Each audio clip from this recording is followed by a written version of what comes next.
Latest updates के लिए ultra channels को सब्सक्राइब करें और बेल आइकन को प्रेस करें। मजदूर यूनियन आपसे मुतालबा करती है, नंबर 1, रुल्दू के मुआवजे के 12,500 रुपये और बनते हैं, वो उसे फौरन दे दिया जाए। नंबर 2, पिछले 6 साल से मजदूरों के हिस्से के जो बोनस आपने नहीं दिए हैं, वो 5,92,000 रुपये उन्हें दे दिया जाए। 5,92,000 वक्त आ गया है, उनको बताना पड़ेगा इस मिल का मालिक कौन है, मैं या वो। फौरन मिल में नोटिस लगा दो कि जो मजदूर भी इस यूनियन में शामिल होगा उसको नौकरी से बर्खास्त कर दिया जाएगा। बहुत अच्छा। अब कमला के लगन में देर मत करना और जितनी भी जल्दी हो सके कोई भी मुहूर्त का दिन तय कर देना। रतन भैया गजब हो गया। क्या हुआ? सेठ ने मिल में नोटिस लगा दिया है कि जो लोग यूनियन में शामिल होंगे वो नौकरी से निकाले जाएंगे, और बड़े भैया भी मजदूरों से यूनियन तोड़ देने को कह रहे हैं। मजदूर इस पर बहुत भड़के हुए हैं, बहुत फसाद हो जाएगा। रतन भैया तुम जल्दी चलो।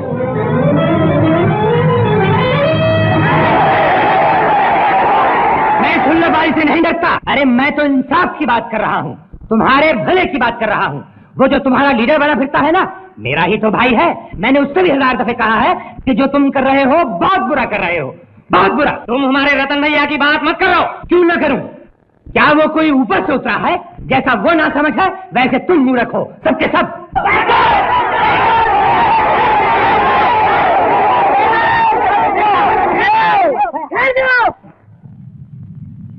जैसे तुम्हें अपनी हर बात कहने का हक है, वैसे उन्हें भी अपनी हर बात कहने का हक है, और इस बात से उन्हें कोई नहीं रोक सकता, कोई नहीं रोक सकता। ये भैया पुराने आज जमाने के उन सच्चे और ईमानदार आदमियों में से जो दुनिया भर को सच्चा और ईमानदार समझते हैं, और इसीलिए उनको सेठ जी की बेईमानी नहीं दिखाई देती। वो समझते हैं कि हम मालिक हमारे माई बाप हैं, और हम मजदूरों को उनके साथ बच्चों की तरह शांति और प्यार से रहना चाहिए। और ये बात ठीक है, हम भी यही चाहते हैं, लेकिन ताली एक हाथ से नहीं बज सकती। सिर्फ हमारे चाहने से क्या होता है जब सेठ जी में अपनी औलाद की तरह नहीं चाहते?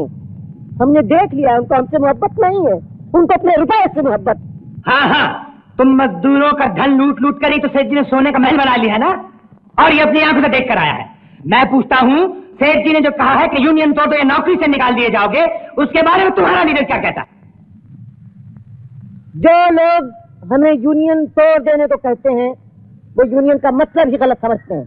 वो ये समझते हैं कि यूनियन सिर्फ इसलिए है कि मजदूरों से ये कहते तुम अपना काम मत करो, लेकिन वो ये नहीं जानते कि आज का मजदूर जाग उठा है, उसे अपनी बेपनाह ताकत पर पता चल गया है, और वो ये बात कभी कबूल नहीं करेगा। आज का मजदूर काम के लिए अपनी जान तक लड़ाने को तैयार है, मगर उस काम के वक्त, उस काम के बदले में वो इंसानों की तरह जीने का अधिकार मांगता है। उसी अधिकार की रक्षा के लिए ये यूनियन बनाई गई है, और ये यूनियन मजदूरों की जिंदगी है। हम मर जाएंगे लेकिन यूनियन नहीं तोड़ेंगे। मजदूर यूनियन जिंदाबाद! करते रहो यूनियन जिंदाबाद। इस यूनियन जिंदाबाद के झगड़े में सबकी नौकरी चली जाएगी। मैं कहता हूँ टुकड़े टुकड़े को तरसोगे, भूखे मर जाओगे, भूखे मर जाएंगे, परवाह नहीं, मगर जुल्म नहीं देंगे। हम आज से हड़ताल करते हैं। मेरी बात सुनो मेरे भाइयों, ये जोश का वक्त नहीं है, हमारे इम्तिहान का वक्त है। इस वक्त हमें हर बात सोच समझ कर पूरी जिम्मेदारी के साथ करनी चाहिए। हमें सेठ जी के पास जाना चाहिए, उन्हें समझाने की कोशिश करनी चाहिए, उनसे हाथ जोड़ के कहना चाहिए कि सेठ जी जो आप कर रहे हैं वो नाजायज है, आप अपना हुक्म वापस ले लें। तो आप लोग शांति से अपने अपने घरों को जाएं। मैं आज ही उनसे मिलने की कोशिश करूंगा। सेठ जी नमस्ते। सेठ जी रतन लाल, क्यों आए हो? क्या काम?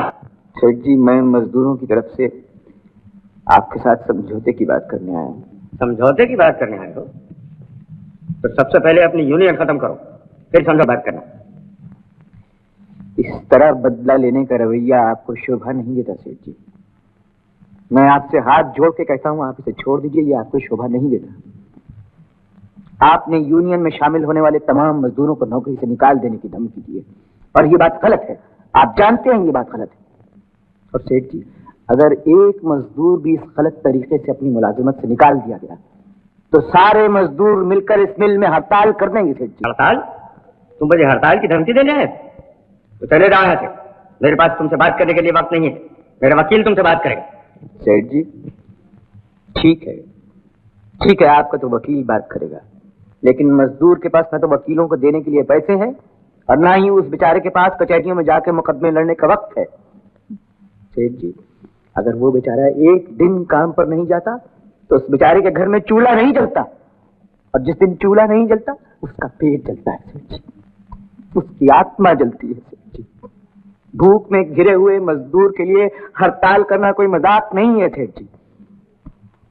देखिए सेठ जी, जिस हड़ताल से ना हमको कोई फायदा है, न उससे आपको कोई फायदा है, न उससे देश को कोई फायदा है, ऐसी हड़ताल पर आप हमें क्यों मजबूर करते हैं सेठ जी? देखो रतनलाल, जिस आदमी को मेरी मिल में हड़ताल करने का शौक है उसको जेल जाने के लिए भी तैयार रहना चाहिए, समझे?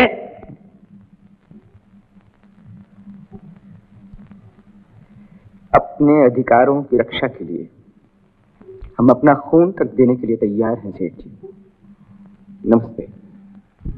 अरे माँ, देख लिया तूने, सबका बेड़ा गर्क कर दिया है तेरे लाडले ने। अरे सबकी रोजी बंद करा दिया उसने। क्या किया है उसने? अरे उसने नोटिस दे दिया है, नोटिस। सेठ को हड़ताल का नोटिस दे दिया, हड़ताल का। जानती हो उसका नतीजा क्या होगा?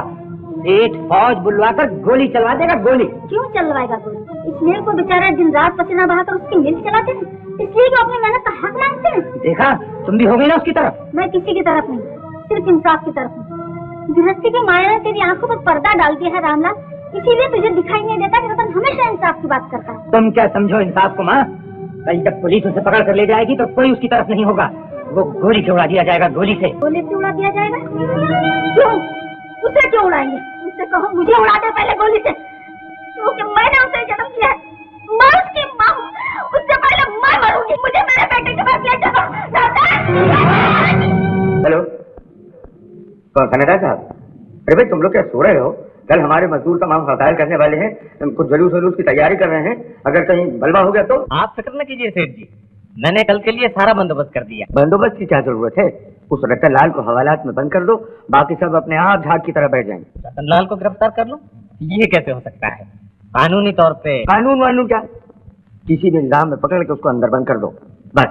माफ कीजिए सेठ साहब, हम कानून के खिलाफ नहीं जा सकते। कानून के खिलाफ नहीं जा सकते? आजकल पुलिस वाले बिल्कुल बेकार हो रहे हैं।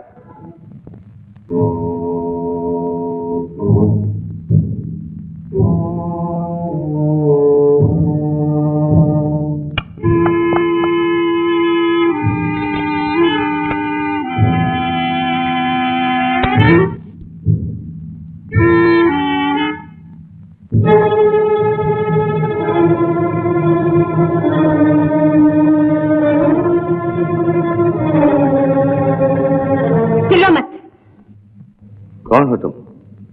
क्या चाहिए तुम्हें? मुझे इंसाफ चाहिए, वो इंसाफ जो तुम्हारे सारे पापों की सजा दे सके तुम्हें, जो तुम्हें उनका प्रायश्चित करने पर मजबूर कर दे। बोलो क्या मंजूर है, मौत या प्रायश्चित? तुम्हें क्या चाहिए? मैं क्या करूं? रुपया चाहिए तुम? मुझे तुम्हारे रुपये नहीं चाहिए। तुम्हें सारे संसार के सामने खुले बंदों अपने पाप कबूल करने होंगे। अपनी करतूतों के लिए अपने मजदूरों से माफी मांगकर उनकी मांगे पूरी करनी होगी, और मिल का सारा इंतजाम मजदूरों के हवाले करके खुद बाहर निकल जाना होगा। बोलो मंजूर है?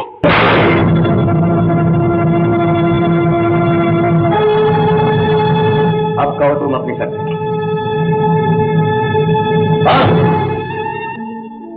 तुम? हाँ, मैं तुम्हारे पाप का जीता जागता नमूना। मंजू, मेरी बेटी। बेटी मत कहो मुझे। तुम्हारी इन्हीं मीठे लफ्जों की जाल में फंसकर मेरी माँ जिंदगी भर सहकते सहकती मर गई। मर गई? मरी नहीं, वो मार डाली गई। तुम्हारे प्यार ने, तुम्हारी मीठी बातों के धोखे ने उसे मार डाला। तेरे लिए नाग, ये देख, यही है तुम्हारे पाप का सबूत। तुम ठीक कहती हो मंजू, मैं बड़ा पापी हूँ। मैंने तुम्हारी माँ को धोखा दिया है, तुम्हें धोखा दिया है, और उन गरीब मजदूरों को जिन्होंने अपना खून और पसीना मेरे लिए किया है, उनको भी रुपए के लालच में धोखा दिया। इसका प्रायश्चित कैसे होगा ये मैं नहीं जानता, लेकिन इतना जरूर कर सकता हूँ कि जो कुछ मैंने उन गरीबों का खून चूस के पैदा किया है, इसी वक्त वापस कर सकता हूँ। अच्छा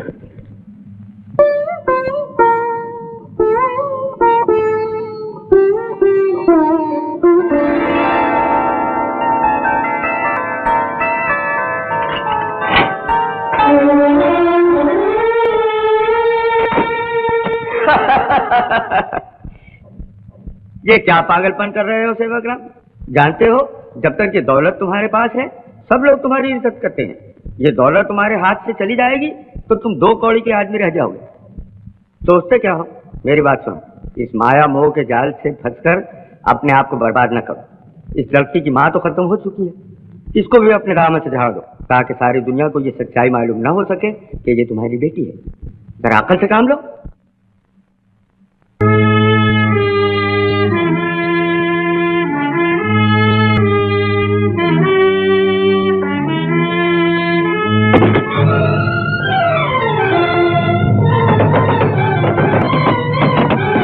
कौन है?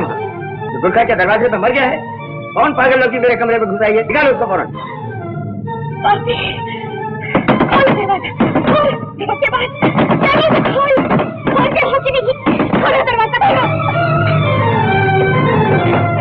बगली निकल बाहर।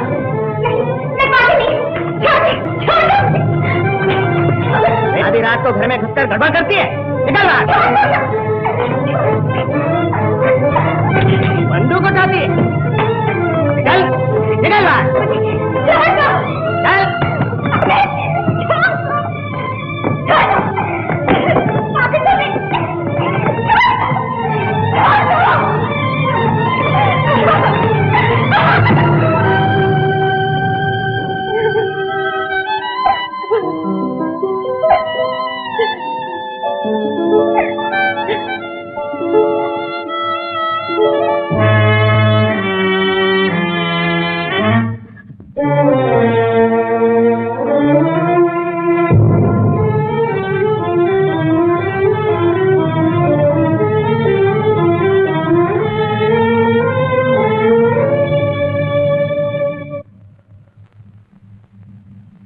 कल सुबह हमारी हड़ताल शुरू हो गई। इस वक्त मजदूरों के दिल में, तमाम मजदूरों के दिल में सेठ जी के खिलाफ इतना गुस्सा भरा हुआ है कि मुझे डर है कोई मजदूर जोश में आकर इस मिल का नुकसान न कर दे। इसलिए आज पूरी रात हम सबको बहुत होशियारी से रहना होगा। इस मिल के चारों तरफ पहरा देना होगा, समझे? कुंदन, क्योंकि मेरी माँ की हालत अच्छी नहीं है, मैं उसको देख कर भी आता हूँ। अच्छा जी अच्छा।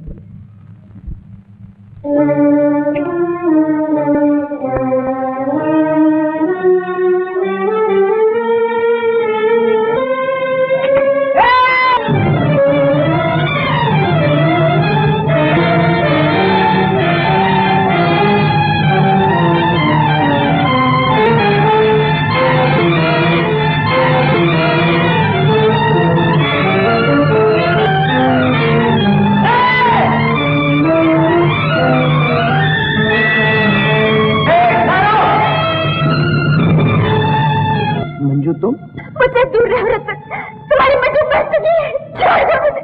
क्या हो गया है तुम्हें मंजू? तुम पागल हो गई हो क्या? हाँ मैं पागल हो गई हूँ।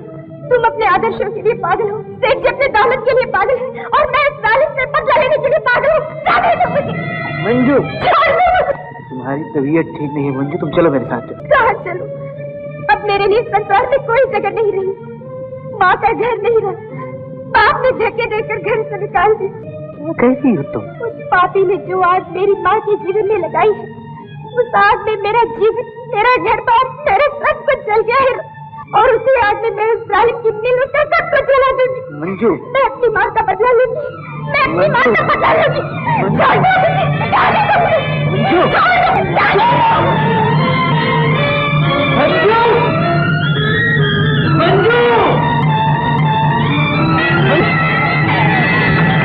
क्या हो गया तुम्हें?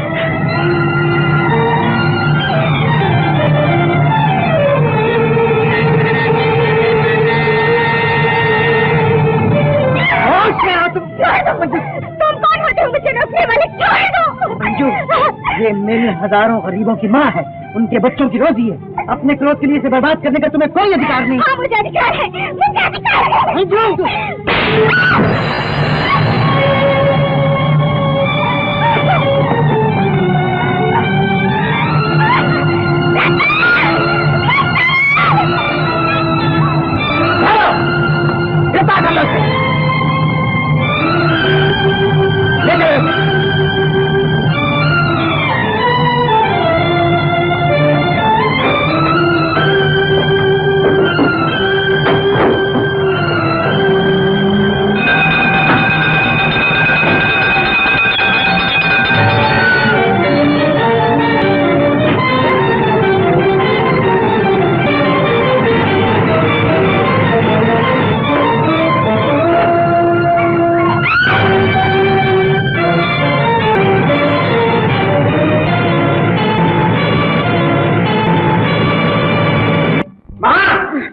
माँ उसे ले गए, रतन को पुलिस वाले पकड़ के ले गए। माँ क्या उसे पकड़ लिया? हाँ, हथकड़ियाँ डाल के ले गए उसे।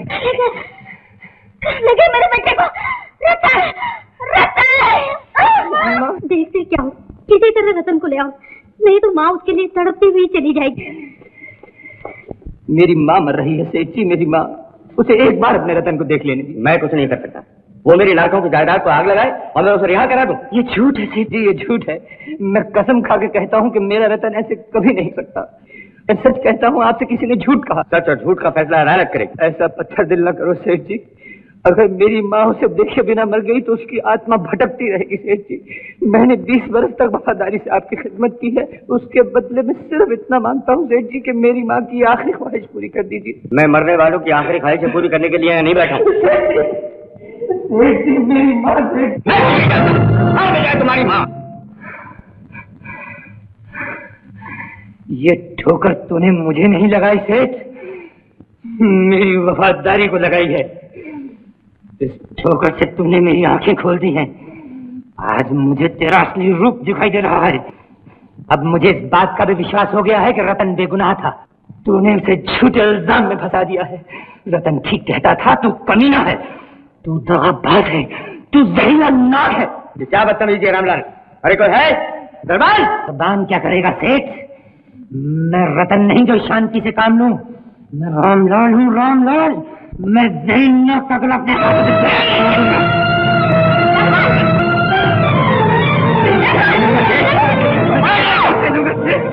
मैं तेरी जान ले लूंगा। ध्यान रख सेठ, 13 दिन पूरे हो चुके हैं। बेगुनाहों का खून चूसने वाले, तेरा भी इंसाफ होगा। एक दिन खामोश।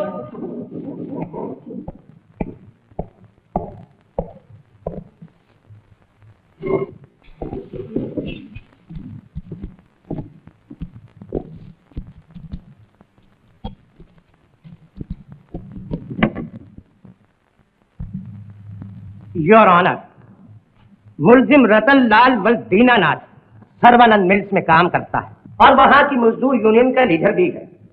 इसीलिए सेठ सेवक राम मालिक सर्वानंद मिल्स और मुलजिम के दरमियान दुश्मनी पैदा हो चुकी है। चुनाचे इसी दुश्मनी की बिना पर अपने मालिक को नुकसान पहुंचाने की नीयत से मुर्ख 7 जुलाई मंगलवार को रात के 10:15 बजे मुलजिम ने एक जलती हुई मशाल लेकर सर्वानंद मिल्स को आग लगाने की कोशिश की।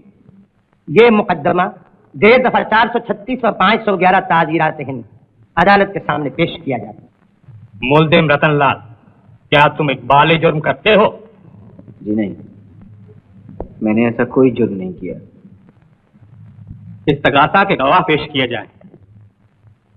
सेठ सेवक राम मालिक सर्वानंद मिल्स।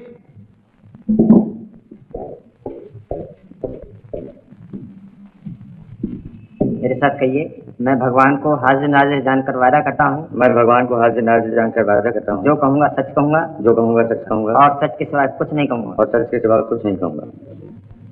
सेठ सेवक राम, सर्वानंद मिल्स के आप मालिक हैं? जी हाँ। आप मुलजिम के बारे में क्या जानते हैं? मुलजिम मेरे मिल में एक मैकेनिक है और मेरे मिल के तमाम मजदूरों को मेरे खिलाफ भड़काता है। मुलजिम ने जब आपकी मिल को आग लगाने की कोशिश की, क्या आपने अपनी आंखों से मुलजिम को ऐसा करते देखा? जी हाँ। Thank you. जी, मैंने अपनी आंखों से देखा है। रतनलाल एक मशाल के साथ मिल को आग लगाने की कोशिश कर रहा था। जिस वक्त मैंने मुलजिम को गिरफ्तार किया, यही मशाल उसके हाथ में थी। जिस वक्त मशाल मुलजिम के हाथ में थी, क्या उस वक्त मशाल जल रही थी? जी हाँ, बिल्कुल जल रही। आपने जब मुलजिम को गिरफ्तार किया तब क्या वक्त था? रात के 10:15 बजे। कितने बजे मुलजिम तुम लोगों से अलग हुआ? रात के 10 बजे। क्या ये सच है कि जाते वक्त मुलजिम तुम लोगों से ये कहकर गया कि वो अपनी बीमार माँ को देखने जा रहा है? जी हाँ। क्या तुम मुलजिम रतनलाल के बड़े भाई हो? जी। मुलजिम रतनलाल उस रात 10 और 10:15 बजे के दरमियान अपनी बीमार माँ को देखने घर पर आया था? जी नहीं। Thank you.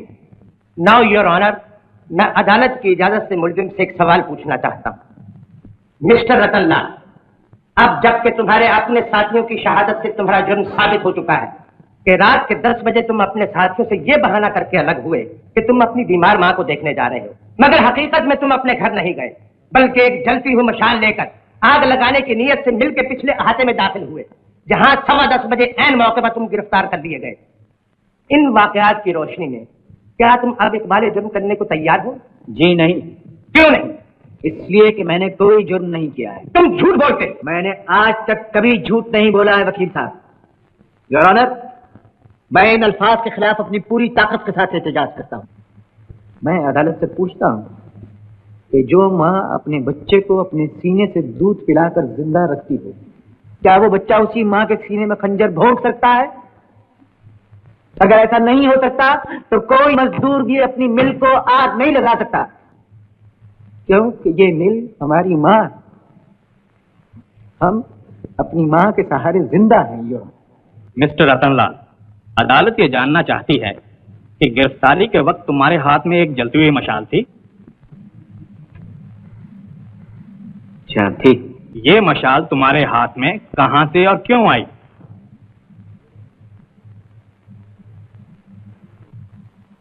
क्या तुम जानते हो कि तुम्हारी खामोशी तुम्हें बेगुनाह साबित नहीं कर सकती?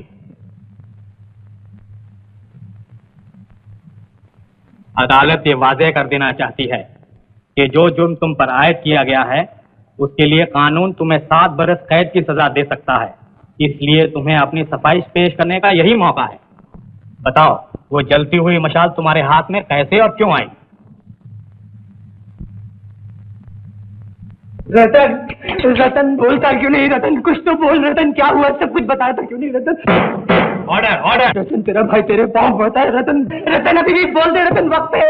जज साहब मेरा भाई बेगुनाह है। जज साहब, रतन कुछ बोल। रतन, रतन तू बोलता क्यों नहीं? अपने भाई की हालत पर तरस कर घर पे बच्चे तेरे बगैर रो रहे हैं, उन पर ही कुछ दया कर। बोल रतन, बोल, मैं तेरे पाँव पड़ती हूँ। नहीं भाभी, ऐसा मत करो। माँ चली गई है, अब तू मेरी भाभी नहीं मेरी माँ भी हो। तुम्हें इस ऊंचे नाते की कसम है भाभी, तुम सच सच बताओ, क्या एक औरत के पास उसकी इज्जत से बढ़कर भी कोई चीज है? तो फिर सुनो, मेरी जबान खुलने से एक ऐसी दर्दनाक कहानी से पर्दा उठ जाएगा भाभी कि जिससे एक मजलूम और बदनसीब औरत का सारा जीवन कलंकित हो जाएगा। क्या मैं अपने हाथों उस मासूम को बदनामी और रुसवाई की आग में धकेल दूं? क्या मैं ऐसा करूं भाभी? बताओ, मैं क्या ऐसा करूं? वो निर्दोष है, उसने आग नहीं लगाई, आग मैंने लगाई है। मुझे सजा दिलाओ, उसने गुनाह से क्यों जेल भिजा रही है? बेवकूफ ना बोलो, मैं फिर कह रहा हूँ, मुंह मांगी दौलत दूंगा।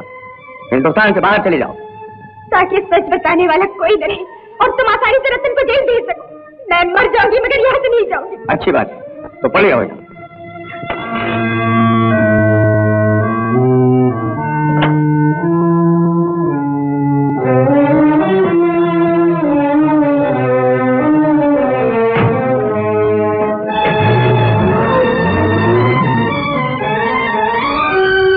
रतन भैया निर्दोष है, रतन भैया निर्दोष है।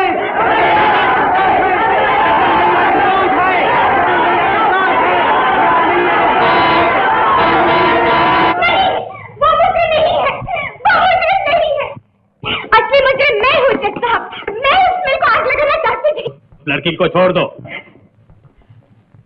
तुम कौन हो? मैं वो जो यहाँ के रईस आजम सर्वानंद मिल्स के मालिक सेठ सेवकराम बैठे हैं, मैं उनकी बेटी हूँ। झूठ, सरासर झूठ। हुजूर, ये उनको पागल लड़की है, एकदम झूठ बोल रही है। ये झूठ नहीं है, ये बिल्कुल सच है और उसकी सच्चाई का सबूत ये है। मालती,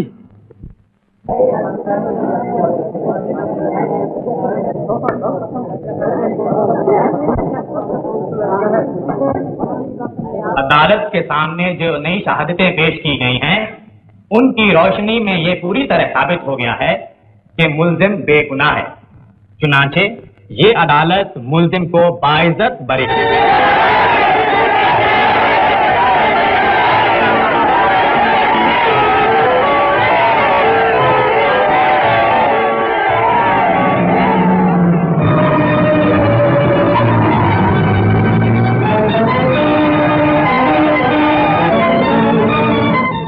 गए सेवाग्राम, तुम हार गए। तुम्हारे पाप का भांडा फूट गया। भाग जाओ तुम दुनिया की नजरों से, भाग जाओ। तुम्हें जिंदा रहने का कोई हक नहीं, तुम्हें जिंदा रहने का कोई हक नहीं है, कोई हक नहीं, कोई हक नहीं।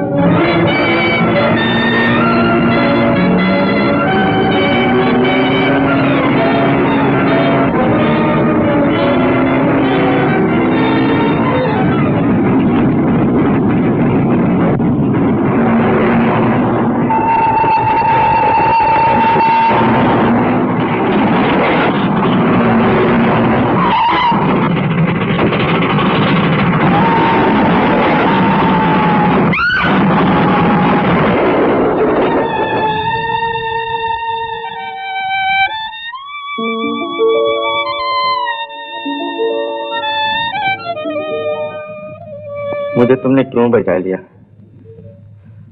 मुझे जिंदा रहने का कोई हक नहीं। मेरे जैसे आदमी का खत्म हो जाना ही अच्छा था। सेठ जी, किसी इंसान का भी खत्म होना अच्छा नहीं है। खत्म तो होनी चाहिए उसकी बुराई, उसका छोटापन, उसके खुदगर्जी।